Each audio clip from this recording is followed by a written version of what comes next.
Have you ever wondered why Africa, a continent so rich in gold, oil, diamonds, and brains, continues to suffer under the weight of poverty, war, and foreign control? Have you ever asked yourself why the leaders who dreamt of a united, powerful, and independent Africa never lived long enough to see that dream come true? This is not a coincidence. This is not fate. This is a plan. Today, we unveil a painful but necessary truth. A truth that history books have tried to erase. A truth the Western world doesn't want you to know. These are the stories of 10 African leaders, visionaries, freedom fighters, revolutionaries, who were brutally assassinated, not by their own people, but by foreign powers who saw their strength as a threat. They weren't just killed, they were hunted, targeted, silenced. Why? Because they dared to say no to colonization, because they wanted to build an Africa that didn't beg for aid, because they wanted to control their land, their oil, their diamonds, their destiny. Today we speak their names, today we remember their sacrifice, and today we ask, if they were alive, would Africa be different? Stay with us till the end, because number one on this list will leave you in tears and in rage. This is not just a history lesson. This is a call to consciousness. This is for every African heart still beating with pride. Number 10, Eduardo Mondlane, Mozambique's father of independence.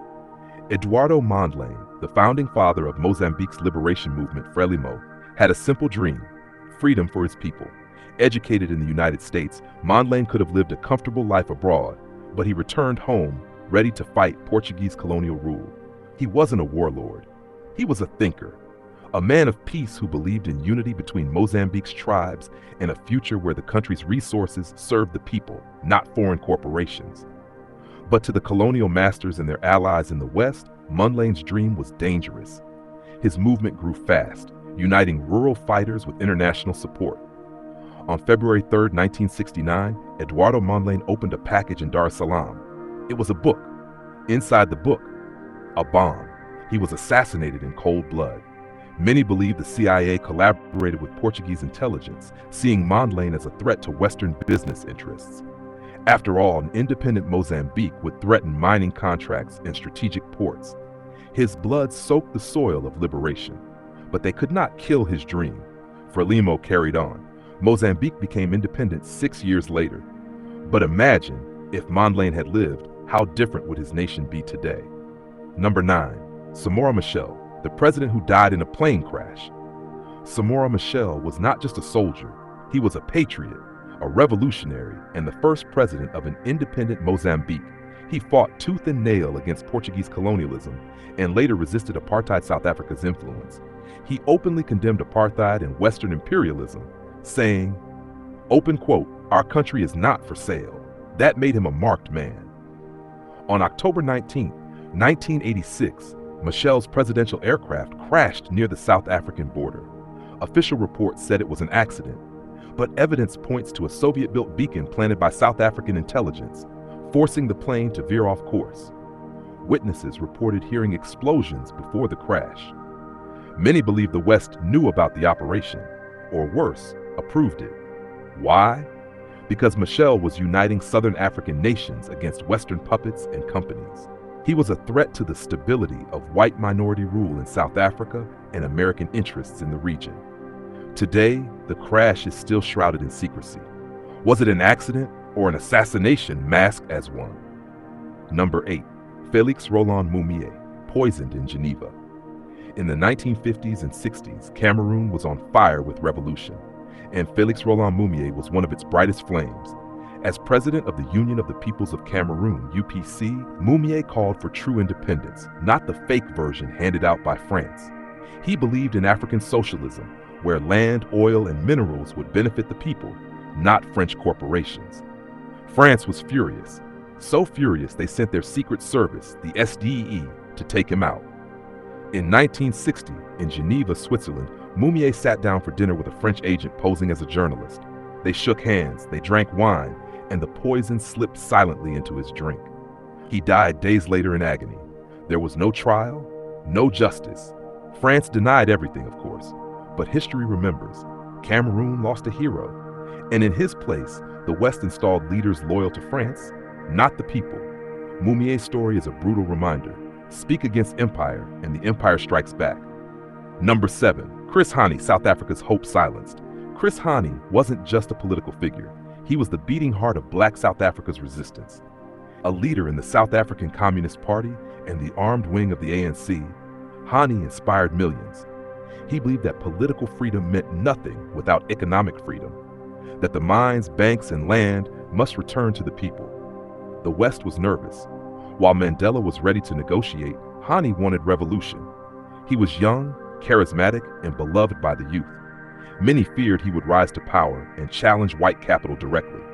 On April 10, 1993, Hani was shot dead outside his home. The trigger was pulled by a Polish immigrant with links to far-right groups, but many believed deeper forces were at play. Western intelligence agencies were active in South Africa during this time, influencing political transitions to protect their economic interests. Hani's death crushed radical hopes. Negotiations resumed, and South Africa gained freedom, but not full justice.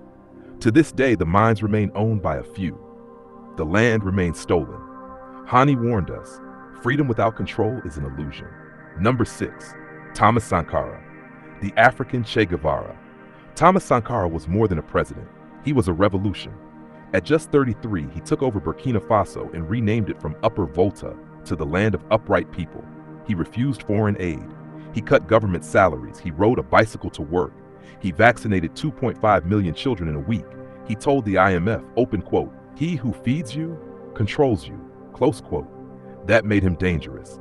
To France, to the World Bank, to corrupt African leaders, Sankara was a threat to the system. On October 15, 1987, he was assassinated by his best friend and deputy, Blaise Compaoré, in a coup widely believed to be backed by France. His body was riddled with bullets. His name erased from textbooks, his legacy buried under decades of dictatorship. But Sankara lives in the hearts of the youth today.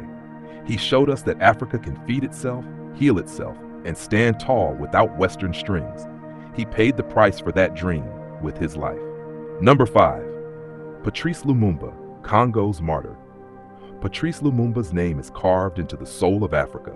The first Prime Minister of the Democratic Republic of Congo, Lumumba believed in Pan-African unity and independence from Belgium's bloody grip. He rejected Western manipulation and demanded control over Congo's immense mineral wealth, uranium, cobalt, gold. That terrified the West. Within months, Belgium and the CIA orchestrated his removal. He was tortured, executed, and his body dissolved in acid. A Belgian officer later admitted, open quote, "We destroyed his body to silence him forever," close quote. But Lumumba became a legend. The CIA has since declassified documents confirming their involvement. They feared Lumumba would align Congo with the Soviet Union, but what he really wanted was African sovereignty. Today, Congo still bleeds, and the ghost of Lumumba walks the copper mines and rivers, whispering, open quote, "They killed me, but not my ideas," close quote. Number 4. Amilcar Cabral, the mind of the revolution. Amilcar Cabral was not just a revolutionary. He was an intellectual, a poet with a gun. He led Guinea-Bissau's war against Portuguese colonialism, but he also spoke about identity, dignity, and cultural liberation. He said, open quote, "We must return to the source. African liberation begins in the mind," close quote. But the West feared his ideas more than his bullets. On January 20, 1973, just months before independence, Cabral was assassinated, shot in cold blood by a traitor within his movement. Many believe Portuguese intelligence and CIA operatives had a hand in turning insiders against him. Cabral's death was strategic. Without him, the revolution lost its compass. To this day, Guinea-Bissau has struggled with instability, but his words remain powerful. Open quote, claim no easy victories, tell no lies.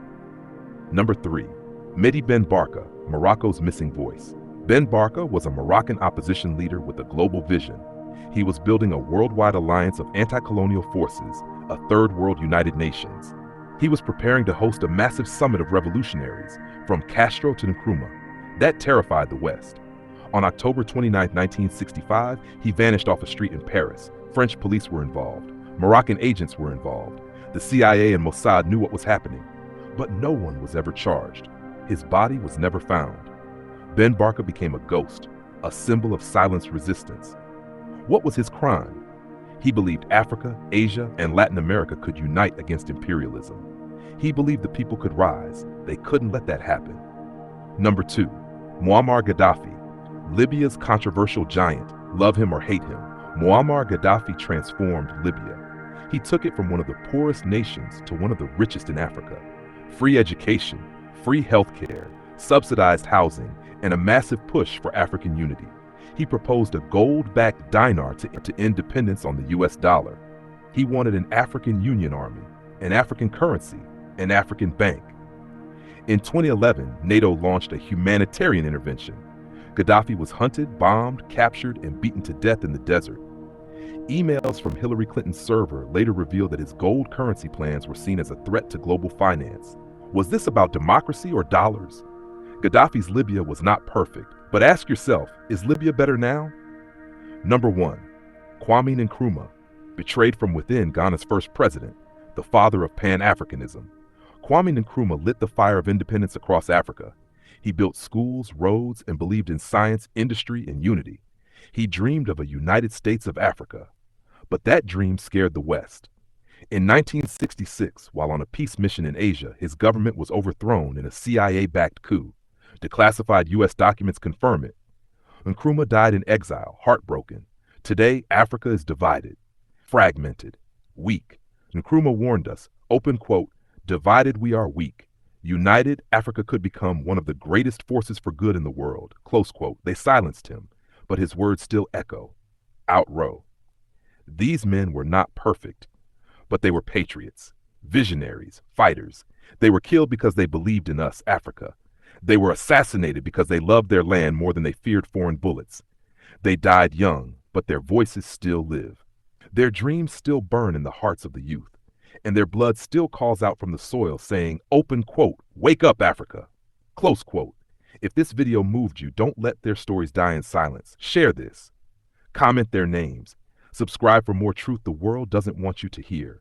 Long live the spirit of Lumumba, Sankara, Gaddafi, Nkrumah, Cabral, Hani, and all those who gave their lives for our freedom. Africa is rising, and this time, we write our own story. African heroes, top 10 assassinated leaders, CIA in Africa, truth they hid, Wakanda is real, Africa united, Pan-Africanism.